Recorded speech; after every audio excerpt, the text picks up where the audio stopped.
Hello everyone. तो हमारे अभी एग्ज़ाम में 1.5 महीने बचे हैं। तो अभी रिवीजन का टाइम है। तो मैंने ये जो वीडियो मैं बनाऊंगी ये सिर्फ रिवीजन पर्पज से बनाऊंगी। बाकी आपका जो आपने कोचिंग ले रखी है वहाँ पे आपने पढ़ ही लिया होगा। तो यहाँ पे हम सिर्फ और सिर्फ रिवाइज करेंगे, राइट। तो पहले हम शुरू कर रहे हैं बायो इन्फॉर्मेटिक्स से। तो जो बायो इन्फॉर्मेटिक होता है उसमें क्या है, क्या समझते हैं हम बायो, ये समझते हैं कि इमेजिन करिए हमारे पास एक बहुत बड़ी लाइब्रेरी है, ठीक है।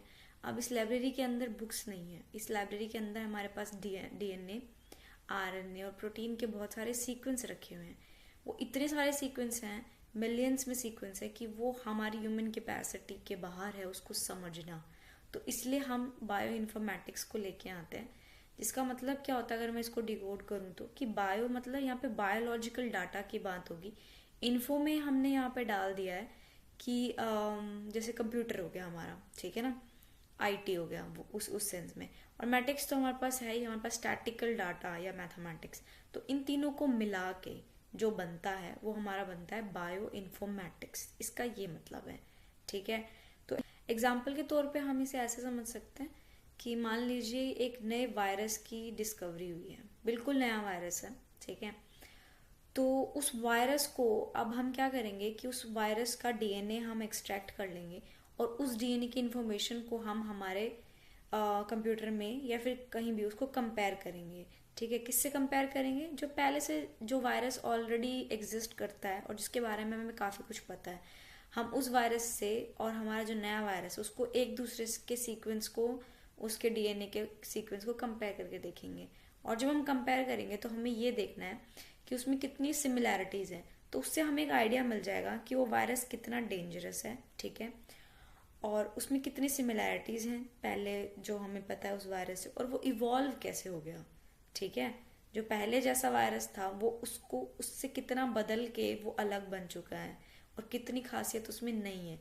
तो ये सारी चीज़ें हम पढ़ते हैं बायो इन्फॉर्मेटिक्स से, ठीक है। इसकी इम्पोर्टेंस की कि यहाँ पे हम बहुत बड़ा मैसिव बायोलॉजिकल डाटा को हैंडल कर सकते हैं, क्योंकि कंप्यूटर में हम उसकी इन्फॉर्मेशन फीड कर देंगे तो वो इतना मुश्किल होगा नहीं समझना फिर हमारे लिए, ठीक है। दूसरा होता है उस डाटा को जो हमको मिला है उसको प्रिडिक्ट करना। अब जो डाटा मिला है उसका कुछ तो यूज़ करेंगे ना हम, तो उसको हम प्रिडिक्ट करेंगे ये जानने के लिए कि भाई जो हमें मिला है, जैसे प्रोटीन का मिला है या जीन का मिला है, डीएनए का मिला है, उसका फंक्शन क्या है, ठीक है, उसका काम क्या है। फिर उससे हम पढ़ेंगे उसमें एवोल्यूशन, कि कैसे कौन से जीन में कहाँ पे किस लेवल पे किस टाइम पे क्या बदलाव आया, ठीक है। फिर हम एक और काम कर सकते हैं, हम ड्रग की डिस्कवरी भी कर सकते हैं। जैसे कि हम ये जान सकते हैं कि कौन से जीन से कौन सी डिजीज होती है, या फिर ये ड्रग जो है ये स्पेसिफिक कहाँ टारगेट करता है, ठीक है। तो ये सब हम कर सकते हैं। एप्लीकेशंस में हम डीएनए और प्रोटीन की सीक्वेंसिंग कर सकते हैं, फाइलोजेनेटिक एनालिसिस कर सकते हैं, मॉलिक्यूलर मॉडलिंग कर सकते हैं। ये सब चीज़ें हम यहाँ पे कर सकते हैं, ठीक है। ये इसकी इम्पोर्टेंस हो गई है। तो वही है जो मैंने आपको बताया, डाटा को स्टोर करना, हम उसे स्टोर करेंगे, उसको एनालाइज करेंगे, फिर हम उसको प्रिडिक्ट करेंगे उसके फंक्शन को, उसके स्ट्रक्चर को। फिर हम वहाँ पे मेडिसिन का यूज़ कर सकते हैं। और एग्जाम्पल के तौर पे हम समझ सकते हैं, जैसे मान लीजिए ह्यूमन जीन है और एक माउस का जीन है, ठीक है। उसको हम कंपेयर करेंगे, ह्यूमंस पे टेस्ट करने से पहले ये काम होता है, ठीक है। ये टॉपिक बहुत इंपॉर्टेंट है, क्वेश्चंस यहीं से ही आते हैं। तो ये बात आप ध्यान रखिएगा। बायोलॉजिकल डाटाबेस, अब जो डाटाबेस होता है ना उसका मतलब होता है एक बड़ी सी ह्यूज ऑनलाइन बायोलॉजिकल लाइब्रेरी है। आप ऐसे समझ लीजिए कि एक ऑनलाइन बड़ी सी बायोलॉजिकल लाइब्रेरी है। बायोलॉजिकल मतलब जिसमें हमारा बायो रिलेटेड डाटा फीड है, उसको बोल रहे हैं हम, ठीक है। तो यहाँ पे मैंने लिखा भी है कि एक जाइंट ऑनलाइन लाइब्रेरी है, ठीक है। तो डीएनए डाटाबेस, अब वो डाटा मैंने बताया था वहाँ पे लाइब्रेरीज के अंदर बुक्स नहीं है हमारे पास डीएनए प्रोटीन के सीक्वेंस रखे हैं। तो जहाँ पे डीएनए डाटाबेस होगा तो वहाँ पे डीएनए के सीक्वेंस रखे जाएंगे। तो डीएनए के सीक्वेंस में क्या स्टोर होता है? जेनेटिक सीक्वेंस, ठीक है। प्रोटीन डाटाबेस में हमें साफ सीधी बात है प्रोटीन के सीक्वेंस मिलेंगे, उसके स्ट्रक्चर के बारे में पता हो सकती है या फिर उसके फंक्शंस भी हो सकते हैं, ठीक है। ये भी ध्यान रखिएगा। तो अब हमें इन दोनों को पढ़ना है, प्रोटीन डीएनए डाटा बेसिस। तो ये वही है, एक बड़ी सी ऑनलाइन नोटबुक समझ लीजिए जिसके अंदर हमारे इन दोनों के सीक्वेंस स्टोर हैं, ठीक है। पे एग्जाम्पल के तौर पर मैंने लिखा है, ये बहुत इंपॉर्टेंट है, इसको नाम याद, इसका नाम, डाटाबेसेस के नाम जितने भी हैं आपको याद रखने, क्योंकि यही क्वेश्चंस के रूप में डेटाबेस भी पूछती है। यहाँ पे है ज़ेनबैंक। अब ये एनसीबीआई का बनाया हुआ है और यहाँ पे DNA sequence from all organisms, जितने भी ऑर्गेनिज्म के डीएनए सीक्वेंस है वो यहाँ पे फीड किए जाते हैं। अब आपको क्वेश्चंस के रूप में दे सकता है कि आप ऐसा एक डाटाबेस बताओ जहाँ पे डीएनए के सीक्वेंस मिलते हैं सारे ऑर्गेनिजम्स के, तो आपको यहाँ पे ज़ेनबैंक को टिक करना पड़ेगा। प्रोटीन डाटाबेसेस में एक तो होता है यूनिप्रोट और एक होता है पीडीबी, उसकी फुल फॉर्म मैंने यहाँ पे लिखी है, प्रोटीन डाटा बैंक। ये क्या करता है, यहाँ पे प्रोटीन के सीक्वेंस मिलते हैं और उसका 3D स्ट्रक्चर, ये दोनों चीज़ें यहाँ पे मिलती हैं। ठीक है। अब एक एग्जांपल के तौर पे समझाने के लिए मैंने आपको बोला, अगर आपको वो बोले कि एक इंसुलिन आपको दिया जा रहा है और उसका आपको स्ट्रक्चर फाइंड आउट करना है, ठीक है, उसका सीक्वेंस और स्ट्रक्चर ढूंढना है, तो आप कौन से डाटाबेस में ढूंढेंगे? सबको पता है। अगर किसी को ये नहीं पता कि इंसुलिन प्रोटीन है तो फिर दिक्कत हो जाएगी, और अगर क्वेश्चन में दिया होगा ऑलरेडी तो कोई बात ही नहीं है, बट बायो के स्टूडेंट को सबको पता होता है इंसुलिन इज अ प्रोटीन। ठीक है, तो हम किस में ढूंढेंगे? अब पूछ रहा है उसका सीक्वेंस और उसके स्ट्रक्चर के बारे में बताना है, तो मैंने आपको बताया था ये यहाँ पे हम देखेंगे, तो यहाँ पे यूनिप्रोट जो है ये प्रोटीन के लिए यूज होता है, और प्रोटीन में भी क्या क्या चीज़ ढूंढने के लिए, उसके सीक्वेंस और उसका फंक्शनल इंफॉर्मेशन, कि उसका सीक्वेंस क्या है और उसकी फंक्शनल इंफॉर्मेशन क्या है। ऐसे ही अगर हमें ज़ेनबैंक में जाना है तो क्या ढूंढेंगे, तो डीएनए की बात होगी। अब डीएनए में क्या, उसके डीएनए सीक्वेंस स्टोर होंगे जितने भी ऑर्गेनिजम्स हैं उनके। पीडीबी में बता ही दिया, पीडीबी में 3D स्ट्रक्चर, यहाँ पे हम 3D स्ट्रक्चर को ढूंढेंगे। अब स्ट्रक्चर भाई प्राइमरी सेकेंडरी कुछ भी हो सकता है, जैसे हीमोग्लोबिन होता है, एग्जाम्पल के तौर पे वो आपको पूछ सकता है कि हीमोग्लोबिन का अगर आपको स्ट्रक्चर जानना है प्रोटीन का, तो आप कौन सा डाटाबेस सर्च करेंगे, किस डाटाबेस में ढूंढेंगे? तो आप ढूंढेंगे प्रोटीन डाटा बैंक के अंदर। पर अगर आपको प्रोटीन के सीक्वेंस और फंक्शन के बारे में जानना है तो आपको यूनिप्रोट पे जाना पड़ेगा। ठीक है। अब एक और है जिसको बोलते हैं रेफसेक, ये डीएनए प्रोटीन दोनों के लिए यूज होता है, जितना याद रख लीजिए उसके लिए इतना भी बहुत है। अगला है हमारे पास डाटाबेस का नाम KEGG, जिसको Kyoto encyclopedia of gene and genome बोला जाता है। ठीक है, ये पाथवेज को ढूंढने के लिए यूज होता है, कौन से जो हमारे बॉडी में मेटाबॉलिक और सिग्नलिंग पाथवे होते हैं, अगर आपको वो फाइंड आउट करने हैं तो आप इस वाले डाटाबेस पे जाएंगे। तो ये नाम डाटाबेस के प्लीज बहुत इंपॉर्टेंट है, ये याद रखिएगा। ठीक है, तो एक बार रिवाइज कर लेते हैं। अगर हमें सीक्वेंस ढूंढना है प्रोटीन के तो हम यूनिप्रोट पे जाएंगे, अगर उसका 3D स्ट्रक्चर ढूंढना था तो हम पीडीबी पे जाएंगे, और अगर हमें उसका पाथवे ढूंढना है तो हम जाएंगे KEGG की। बात करते हैं तीसरी इम्पॉर्टेंट चीज़ जो कि है हमारा सीक्वेंस अलाइनमेंट। तो सीक्वेंस अलाइनमेंट का मतलब क्या है? सीक्वेंस अलाइनमेंट का मतलब ये है कि यहाँ पे हम बात करेंगे कि हम कोई भी सीक्वेंस को कंपेयर करेंगे, उसके अलाइनमेंट को कंपेयर करेंगे। तो यहाँ पे क्या आता है कि this is a comparing sequence, मतलब हमारे पास दो कोई भी सीक्वेंस है कि एक डीएनए का ये अलग डीएनए है, ये अलग डीएनए है, तो इसके सीक्वेंस को हमें कंपेयर करना है, उसी को हम सीक्वेंस अलाइनमेंट बोलते हैं। ठीक है, उन्हें अलाइन करना है एक दूसरे के साथ। क्या जानने के लिए? ये जानने के लिए वो कितने सिमिलर है एक दूसरे के साथ, उन दोनों में कितनी सिमिलैरिटीज हैं। या तो यहाँ पे लिखा है मैचिंग लेटर ऑफ डीएनए। अब ये देखेंगे, सबको पता है भाई डीएनए किससे बना है, AG, AT, ये सारे नंबर्स, ये जो हमारे न्यूक्लियोटाइड्स होते हैं इन सबसे बना हुआ है। ठीक है, तो ये और प्रोटीन सीक्वेंस सबको पता है अमीनो एसिड के सीक्वेंस होते हैं, तो उन सब के बीच में सिमिलैरिटीज देखने के लिए हम क्या करेंगे, हम सीक्वेंस अलाइनमेंट की बात करेंगे। तो एवोल्यूशन को या फिर किसी भी उसके फंक्शन को या फिर किसी भी ड्रग के डिजाइन को पढ़ने से पहले हमें क्या करना पड़ेगा, हमें जो सीक्वेंस मिले हैं उन्हें अलाइन करना पड़ेगा। ठीक है, अभी जो सीक्वेंस हमने ऊपर देखा कि हम डाटाबेसेस में डालेंगे, तो उसको कुछ भी हम प्रिडिक्ट करें कि उसका एवोल्यूशन के बारे में पढ़ें या फिर उसके फंक्शन के बारे में पढ़ें, उसके स्ट्रक्चर के बारे में पढ़ें, उससे पहले हमें उसको सीक्वेंस अलाइनमेंट करना पड़ेगा। जितने भी स्टेप मैं आपको बता रही हूँ ये एक ही सीक्वेंस में आपको पढ़ने हैं, आपको आगे पीछे नहीं पढ़ना, वो करना है। ठीक है, तो ये करने से पहले हम सीक्वेंस अलाइनमेंट करेंगे।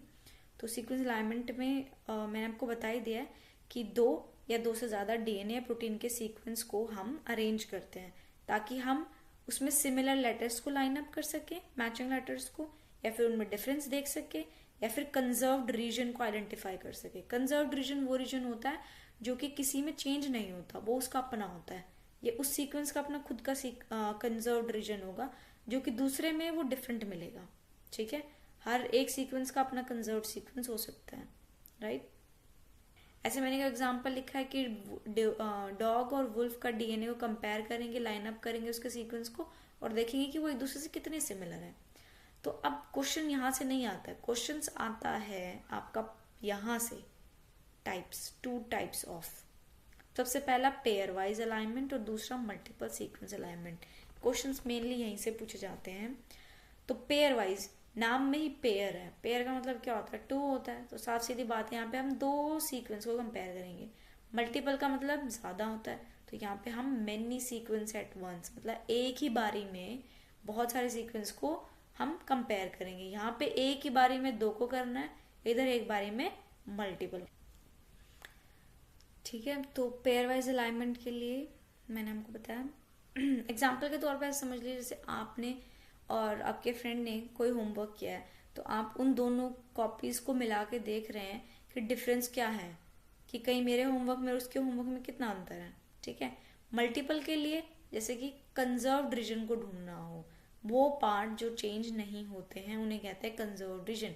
तो मल्टीपल्स में अगर हम एक साथ बहुत सारे कंपेयर कर रहे हैं तो हम उसमें ये देखेंगे कि कंजर्व्ड रीजन कहाँ है, ऐसा कौन सा हिस्सा है जो हर सीक्वेंस में अपना एक अलग है। ठीक है, तो यहाँ पे टूल्स जो हैं वो 2 हैं, एक तो है ब्लास्ट और एक है क्लस्टल डब्लू। ठीक है, तो ब्लास्ट की फुल फॉर्म मैंने यहाँ पे लिख दिया है, basic local alignment search tool. ये बेसिक लोकल अलाइनमेंट के लिए यूज होगा, आगे मैं आपको बताऊंगी लोकल अलाइनमेंट क्या है, नाम याद रखिएगा इसका, basic local alignment search tool. ठीक है, यहाँ पे हम फास्ट सर्च कर सकते हैं सिमिलर सीक्वेंस का। ठीक है, कोई भी 2 सिमिलर सीक्वेंस है तो हम उसे आराम से ढूंढ सकते हैं इस वाले टूल के ऊपर। अगर क्लस्टल डब्लू है देन आपको मल्टीपल अलाइनमेंट्स ढूंढने के लिए ये यूज होता है।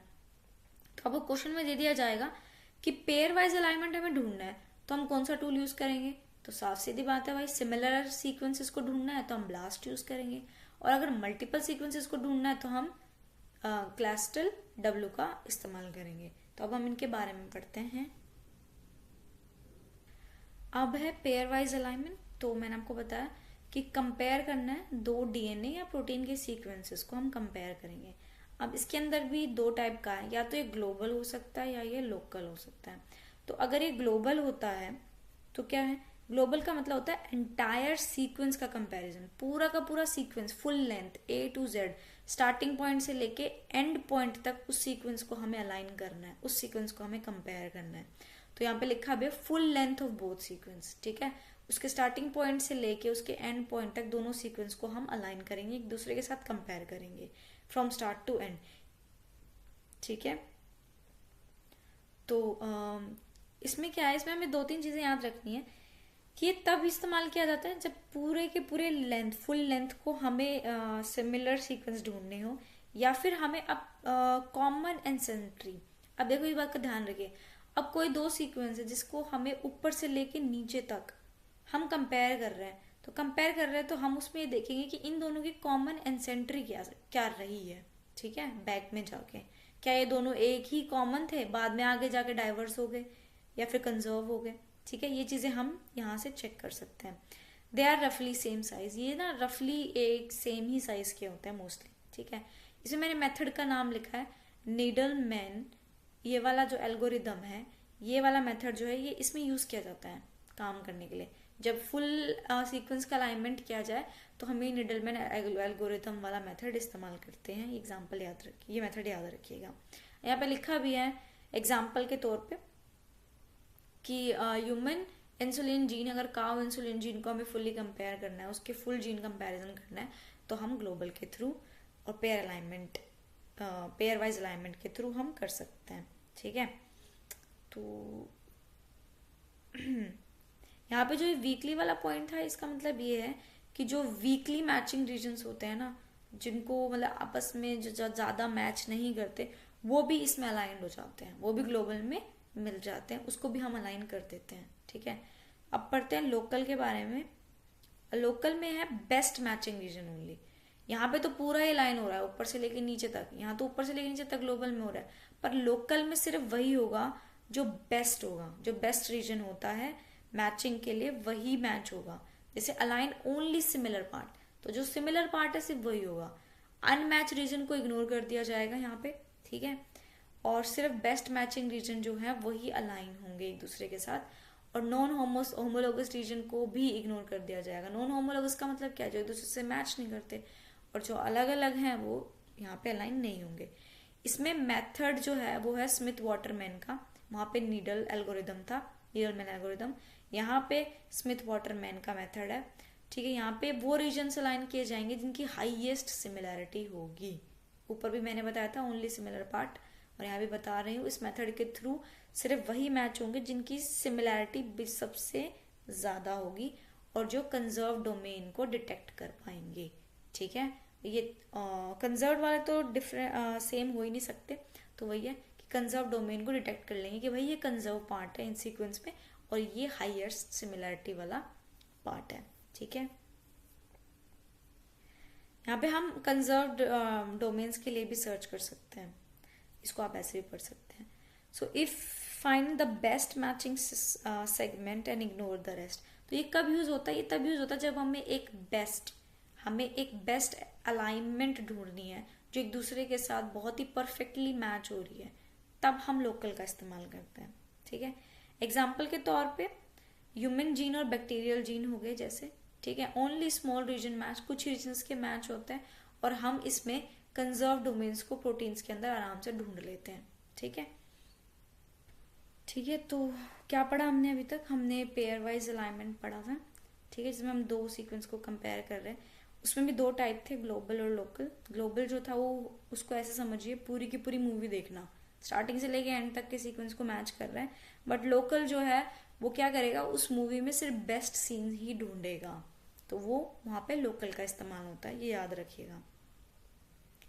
आगे आता है मल्टीपल सीक्वेंस अलाइनमेंट, जो हमने बताया था कि एक साथ बहुत सारे सीक्वेंस को कंपेयर करना है। ठीक है, तो इसको ऐसे समझते हैं जैसे कि मेरे को कंपेयर करना है 10 स्पीशीज के सीक्वेंस को एक साथ। ठीक है, तो मैं मल्टीपल सीक्वेंस अलाइनमेंट का यूज करूंगी। ठीक है, तो हम इसमें अलाइन क्या करते हैं, इन सीक्वेंस में हम आइडेंटिफाई करते हैं कंजर्व्ड रीजन। कंजर्व्ड रीजन को हम यहाँ पे ढूंढेंगे। ठीक है, और ये जो है यहाँ पे हम फिर क्या करेंगे, इसको कंजर्व्ड रीजन को ढूंढने के बाद उसमें एवोल्यूशनरी पैटर्न्स को हम ढूंढेंगे। ठीक है, स्टडी करेंगे उसके बारे में। और फिर या फिर हम एक और चीज ढूंढ सकते हैं, यहाँ पे हम डिटेक्ट कर सकते हैं म्यूटेशन हॉटस्पॉट्स। ठीक है, कि एवोल्यूशन स्टडी करने के बाद हम ऐसा भी पता कर सकते हैं कि किन कहाँ पे हमें हमारा म्यूटेशन कॉज हुआ है, तो वो चीज़ भी हम पे ढूंढ सकते हैं। और एक और बात, फाइलोजेनेटिक इम्पॉर्टेंट रखता है ये। ठीक है, फाइलोजेनेटिक टोटली एवोल्यूशन से मैच करता है, इसको ऐसे याद रख लीजिएगा। तो evolution, phylogenetic, mutation hotspot, conserved region, ये सब हम मल्टीपल सीक्वेंस अलाइनमेंट में ढूंढते हैं। ठीक है,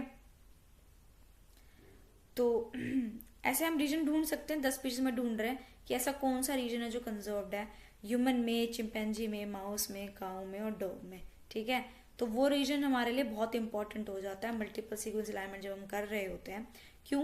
क्योंकि वहां पे हम फाइंड आउट कर सकते हैं कि कोई म्यूटेशन कॉज तो नहीं हुआ है, और अगर वो म्यूटेशन हुआ है तो उसके बारे में हम पढ़ेंगे तो ये पता चलेगा कि वो डेडली तो नहीं है। ठीक है, तो इस हिसाब से हम इसको यूज करते हैं मल्टीपल सीक्वेंस अलाइनमेंट को। ठीक है, तो इसमें दो टूल थे, एक तो मैंने बताया था आपको ब्लास्ट, जो कि बेसिक लोकल सर्च टूल है, जो कि क्या करता है, क्वेरी सीक्वेंस को अगेंस्ट डाटाबेस को कंपेयर करेगा। ठीक है, जो क्लास्टल डब्ल्यू है, क्लास्टल डब्ल्यू जो था उसमें क्या करेंगे, हम मल्टीपल सीक्वेंस को अलाइन करेंगे और एक ट्री बनाते हैं। जर्नेट मल्टीपल सीक्वेंस अलाइनमेंट, बहुत सारे सीक्वेंस को अलाइन करके उसमें एक फाइलोजेनेटिक ट्री बनाते हैं। क्या होता है फाइलोजेनेटिक ट्री, एवोल्यूशन पैटर्न ढूंढेंगे। एवोल्यूशन पैटर्न क्या, मैंने कहा था 10 स्पीशीज को कर रहे हैं, तो उन 10 स्पीशीज में कंजर्व सीक्वेंस ढूंढने के बाद हम उसके एवोल्यूशन के बारे में पढ़ेंगे और फिर उसके फाइलोजेनेटिक के बारे में पढ़ेंगे। फाइलोजेनेटिक का वो करके हम ये पता कर सकते हैं कौन कौन कितना क्लोज है किस फैमिली से, कौन कितना क्लोज है किस ऑर्डर से। तो ये मतलब है कि हम वहाँ पे हम फाइलोजेनेटिक ट्री बना सकते हैं। ठीक है। अगला है हमारा फाइलोजेनेटिक एवोल्यूशन ट्री। अब सीक्वेंस अलाइन भी हो चुके हैं, कंपेयर भी हो चुके हैं, हमारे पास आ भी चुके हैं, तो अब हम पढ़ेंगे उनके फाइलोजेनेटिक एवोल्यूशन ट्री के बारे में।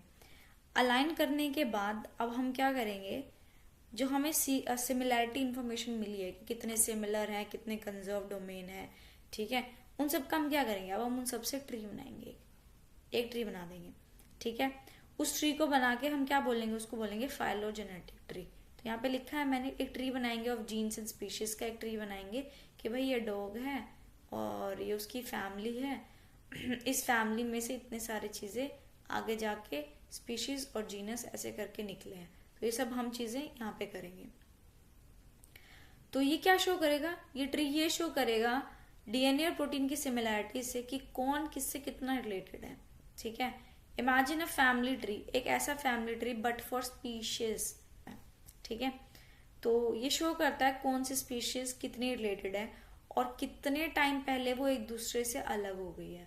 डाइवर्ज और कंजर्व का हमने पढ़ा हुआ है एवोल्यूशन में कि डाइवर्ज का मतलब क्या है कि पॉइंट तो सेम था, ठीक है, एंसेंट्री तो सबकी सेम है, पर आगे जैसे टाइम में मूव करते गए ये सारे अलग अलग हो गए, ठीक है, फिर वो एनिमल एक दूसरे से डिस्टिंक्ट हो गए।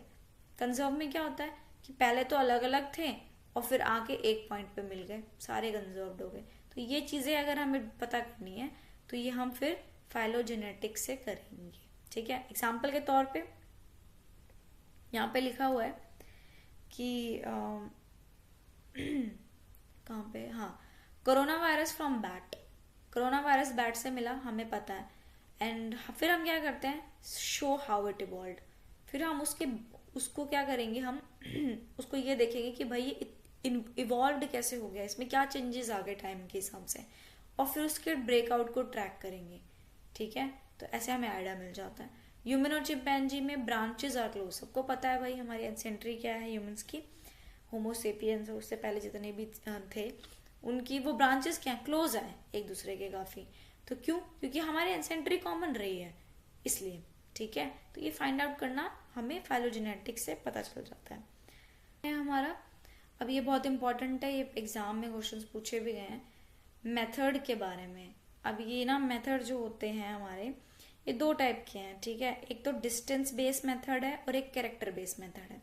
तो जो डिस्टेंस बेस्ड मेथड है यहाँ पे क्या है, ये बेस्ड किस पे करता है, ये जेनेटिक डिस्टेंस या फिर उसकी सिमिलैरिटीज या डिस्टेंस मैट्रिक्स को इस्तेमाल करके उसके बेस पे बना हुआ है, ठीक है। तो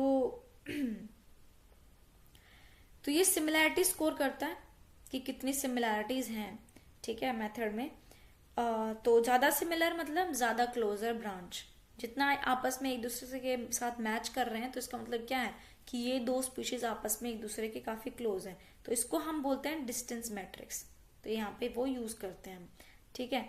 सबसे पहले है हमारा UPGMA, इसकी फुल फॉर्म होती है भाई unweighted pair group method with arithmetic mean, ठीक है। इतना आपको याद करने की जरूरत नहीं है, आई थिंक आपको नाम भी याद हो जाएगा तो बहुत है। यहाँ पे लिखा हुआ है पहले, तो यहाँ पे हम अज्यूम करते हैं कांस्टेंट रेट ऑफ एवोल्यूशन, कि भाई एक कांस्टेंट रेट है, ठीक है, उसी के हिसाब से एवोल्यूशन हमने एज्यूम कर लिया कि एक मॉलिक्यूलर हाइपोथेसिस है।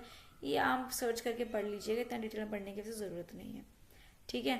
प्रोड्यूस अ रूटेड ट्री, यहाँ पे हम रूटेड ट्री को प्रोड्यूस करते हैं। ये बहुत ही सिंपल मेथड है, work well when evolution speed is same in all the lineage.